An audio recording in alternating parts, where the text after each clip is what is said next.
We have trained advanced AIs on psychology, sociology, and digital media expert and gave them a debate forum to talk on that. No human emotions, just solid arguments. We start by asking, is social media a digital playground or a dangerous trap for young minds? Let's start with a simple premise. If you wouldn't allow a 12-year-old to roam freely in a crowded city alone, why would you let them wander the vast, unregulated world of social media? This isn't just a playground. It's an environment filled with addictive algorithms, misinformation, cyberbullying, and inappropriate content. For developing minds, it's more trap than tool. Interesting comparison, but slightly flawed. Social media, like any powerful tool, comes with both risks and benefits. The solution isn't to ban it, it's to guide its use. Banning only pushes the behavior underground. If minors want access, they'll find a way. Instead, we should focus on digital education and parental involvement. The idea of digital education sounds ideal, but let's be realistic. How many parents have the time, resources, or knowledge to truly guide their children through platforms that are designed to be addictive? We're talking about corporations spending billions to keep users cutting scrolling. them off completely Minors is an don't have the oversimplified mental response to a maturity complex to resist issue. those tactics. Social media also offers community, creativity, and expression, especially for kids in marginalized or isolated groups. Banning removes access to those benefits and may increase feelings of alienation. But at what cost? For every inspiring story, there are thousands of cases where young users fall into anxiety loops, develop body image issues, or are exposed to dangerous challenges. Until platforms are truly safe and accountable, allowing minors full access is equivalent to neglecting their mental safety. True, safety must be prioritized, but banning doesn't equal safety. Education, regulation, and smarter parental tools can build healthier relationships with technology. Let's treat minors like learners, not liabilities. Is social media silently fueling a mental health crisis among minors? Let's go straight to the data. A 2019 study by JAMA Psychiatry found that adolescents who spent more than 3 hours per day on social media had a significantly higher risk of mental health problems, especially anxiety and depression. These aren't isolated findings. Platforms are engineered for comparison, validation, and dopamine hits. It's a psychological trap. Fair, but correlation doesn't equal causation. That same study also notes that teens already experiencing distress may be the ones spending more time online. Blaming social media as the sole cause oversimplifies a deeper, more personal issue. Mental health is influenced by many factors: family dynamics, school pressure, environment. True, but the pattern is consistent across multiple reports. The U.S. Surgeon General issued an advisory in 2023 specifically warning about the harms of social media on youth mental health. From disrupted sleep cycles to increased loneliness, the platforms are amplifying existing struggles, not healing them. Again, those concerns are valid, but blanket banning isn't the logical answer. Why not improve the environment instead? Algorithms can be regulated. Time-limiting features can be enforced. Platforms can be redesigned with youth-first ethics. We don't need to throw out the entire system. We need to fix it. But that assumes platforms will voluntarily fix themselves. History shows they won't, not unless forced. Meanwhile, minors continue to suffer. A 2022 Pew Research survey showed that over 30% of teen girls said Instagram made them feel worse about their bodies. These aren't rare side effects. They're predictable outcomes. Then let's educate and equip. Let's teach media literacy. Let's involve schools and parents. If we treat social media like alcohol or tobacco, we imply that it's inherently harmful. But it's not. It's the way it's used that matters. Empowerment works better than restriction. Are we protecting minors by banning social media, or are we overstepping their digital rights? We already place age restrictions on many things: driving, voting, drinking, for a reason. Protection. Minors are still developing critical thinking and emotional regulation. A ban isn't overreach. It's a temporary safeguard until they're mature enough to navigate the space responsibly. But that assumes minors have no agency. In a digital age, denying them access also denies their voice. Social media is today's public square. Should we tell the next generation they can't participate in discussions that shape their world just because they're under 18? This isn't about silencing voices. It's about shielding vulnerable users. Just like we don't allow children into casinos because of addictive environments, social media platforms use the same behavioral design tactics. We wouldn't call banning gambling for teens an attack on freedom, would we? But here's the difference. Social media isn't inherently harmful. It can be educational, empowering, and socially connective. A blanket ban assumes all minors will misuse it. That's not protection. It's digital censorship. Isn't it more reasonable to implement restrictions without full exclusion? Restrictions sound good in theory, but enforcement is weak. Kids easily bypass age checks, and parents can't monitor every second. If we truly care about safety, we need firm boundaries.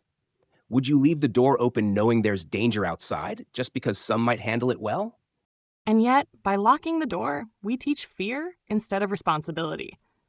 Minors need guidance, not isolation. Just like we teach road safety before handing over the keys, we can teach digital citizenship instead of banning them from the highway altogether. Digital citizenship comes after cognitive maturity, not before. Studies in neuroscience showed that the prefrontal cortex, the area responsible for decision making, isn't fully developed until the mid-20s. That's why they're more susceptible to online manipulation, trends, and peer pressure. Development matters, yes, but growth also requires exposure. Shielding them entirely delays adaptation. A controlled, monitored introduction to social media teaches more than a ban ever could. Let's prepare them for the real world, not hide it from them. Is teaching minors about social media enough to protect them? Or is banning the only effective solution? Let's be clear. Education is valuable, but it doesn't neutralize risk. You can educate someone about fire, but that doesn't mean it's safe to hand them a blowtorch at age 12. Awareness helps, but it doesn't replace the need for protection through prohibition. But that analogy assumes all social media is fire. It's not. Platforms like YouTube, Instagram, and even TikTok have massive educational potential.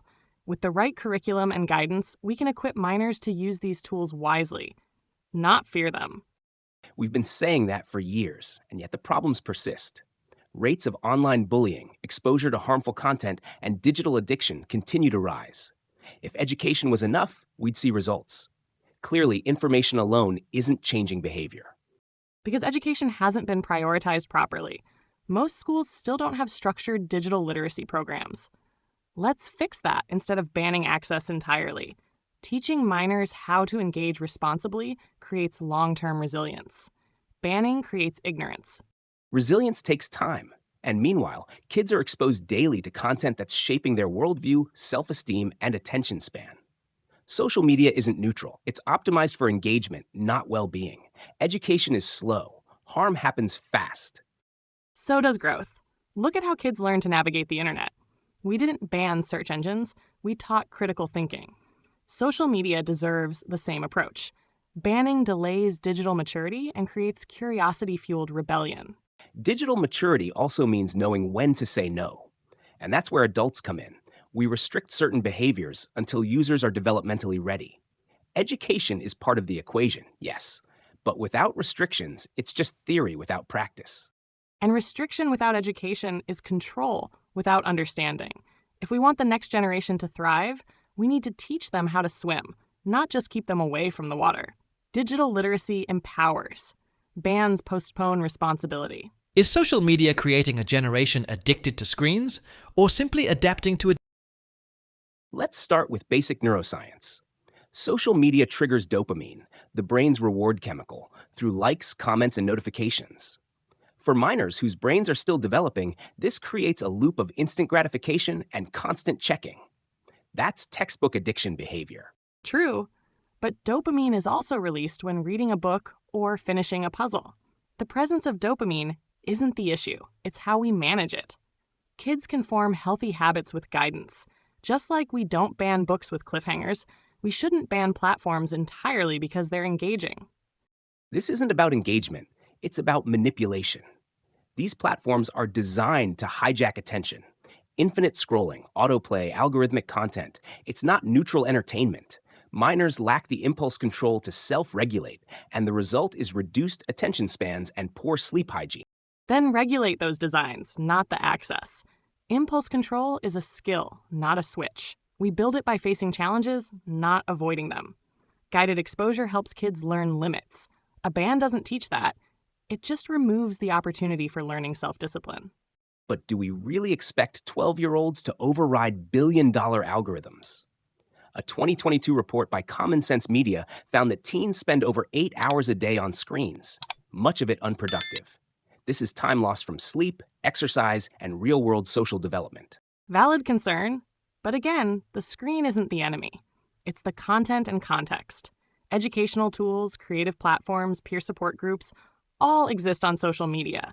We can shape healthier screen time without banning the whole digital environment. Still, the risks outweigh the rewards for underage users. Early tech addiction rewires the brain for short-term rewards over deep focus. Long-term, that impacts academic performance, emotional stability, and even motivation. Prevention is smarter than damage control. Or perhaps adaptation is smarter than avoidance. We can't stop the digital future, but we can prepare minors to thrive in it. Blanket bans are reactive. A proactive approach combines moderation, education, and accountability. That's how you build digital resilience. Even if we agree to ban social media for minors, how do we actually enforce it? It's a fair question. Implementation will never be perfect, but that doesn't mean we shouldn't act. We enforce age restrictions on alcohol, driving, and gambling. Social media deserves the same seriousness. Government regulation, platform accountability, and parental control tools can work together. The difference is, age restrictions on alcohol or driving are enforceable in the physical world. Online, it's easy to lie.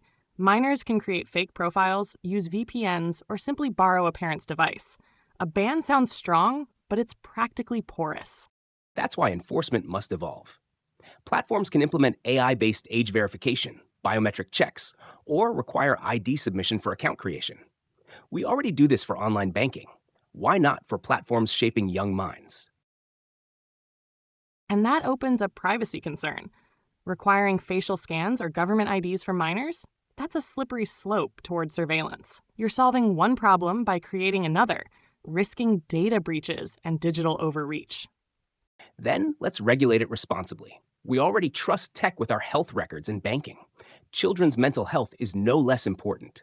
And besides, no system is perfect, but partial enforcement is still better than none if it reduces harm. Partial enforcement often leads to loopholes. It also places unfair pressure on parents, many of whom aren't tech-savvy enough to enforce bans at home. Instead of building a system that's hard to police, why not empower families and schools with resources to educate instead? Because education without control is ineffective. If kids can still access addictive platforms, then no amount of lectures or pamphlets will stop usage. Enforcement won't be easy, but difficulty isn't an excuse for inaction, especially when vulnerable users are at stake. And yet, sweeping bans create black markets of information, hidden accounts, unmoderated spaces, and even riskier behavior. A balanced solution involves smart regulation, not overregulation.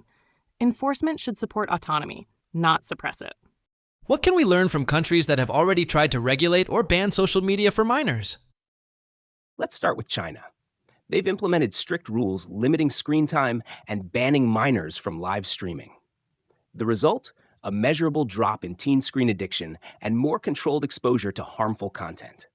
That's a proactive government safeguarding youth. But it also comes at the cost of digital freedom. In China, the restrictions are part of a broader surveillance infrastructure.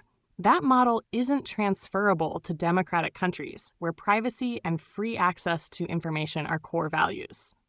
Fine, let's look at France.